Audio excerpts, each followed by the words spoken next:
महाभारत भाग क्रमांक 116 युद्धाचा तिसरा दिवस। तिसऱ्या दिवशी रणभूमीवर संघर्ष अधिकच उग्र झाला। दोन्ही सैन्ये मांडणीत आपापसात भिडली।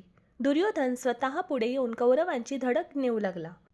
भीष्मांनी रणाचे नेतृत्व केले। त्यांच्या पराक्रमासमोर अनेक योद्धे ढळले।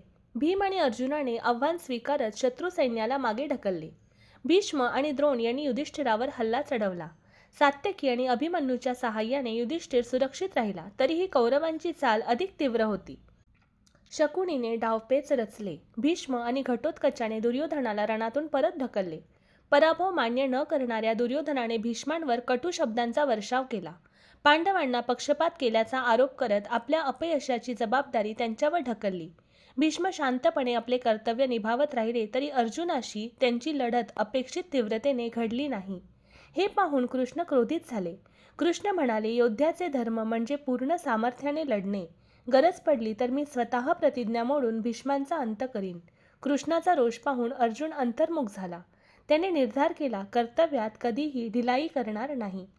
अशा रीतीने तिसऱ्या दिवसानंतर रणयुद्धाला नवी दिशा दिली। शस्त्रांच्या टकराई इतकीच शब्दांची धार तीव्र होती आणि कर्तव्याची जाणीव अधिक ठाम झाली।